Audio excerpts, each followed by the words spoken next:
Welcome to పూరాలోకల్. Bangladesh లో చారిత్రాత్మక ఎన్నికలు జరుగుతున్నాయి. ప్రధాని పదవి నుంచి షేక్ హసీనా వైదొలిగిన తర్వాత జరుగుతున్న తొలి ఎన్నికలు కావడంతో ప్రపంచ దేశాలు ఈ ఫలితాలపై ఆసక్తిగా ఎదురుచూస్తున్నాయి. 300 పార్లమెంట్ స్థానాలకు గాను 299 నియోజకవర్గాల్లో పోలింగ్ ప్రారంభమైంది. ఆ దేశ జనాభా సుమారు 170 మిలియన్లు కాగా దాదాపు 127 మిలియన్ల మంది ఓటర్లు తమ ఓటు హక్కును వినియోగించుకోనున్నారు.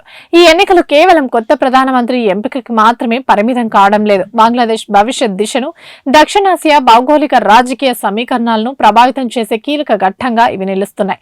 ముఖ్యంగా గత 15 ఏళ్లుగా అధికారంలో ఉన్న అవామీ లీగ్ పార్టీ ఈసారి పోటీలో లేకపోవడం రాజకీయ వాతావరణాన్ని పూర్తిగా మార్చేసింది. భారత్ తో చారిత్రాత్మక విభేదాలు ఉన్న బంగ్లాదేశ్ నేషనలిస్ట్ పార్టీ, జమాత్ ఏ ఇస్లాం కూటముల మధ్య ప్రధాన పోటీ నెలకొంది. ఫిబ్రవరి 13న ఎన్నికల ఫలితాలు వెలువడనున్నాయి. సుమారు 18 నెలల క్రితం బంగ్లాదేశ్ రాజకీయాల్లో ఎవరు ఊహించని మార్పులు చోటు చేసుకున్నాయి. జనరేషన్ జెడ్ విద్యార్థుల నేతృత్వంలో సోషల్ మీడియా వేదికగా ప్రారంభమైన మాన్సూన్ విప్లవం 15 ఏళ్ల షేక్ హసీనా పాలనకు ముగింపు పలికింది.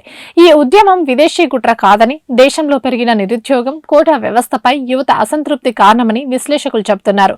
నియంతృత్వ పాలన తిరిగి రాకుండా ఉండేందుకు జులై చార్టర్ పేరిట సంస్థాగత సంస్కరణలు అమలు చేయాలనే లక్ష్యంతో ఈ ఎన్నికలతో పాటు జాతీయ ప్రజాభిప్రాయ సేకరణ కూడా నిర్వహిస్తున్నారు.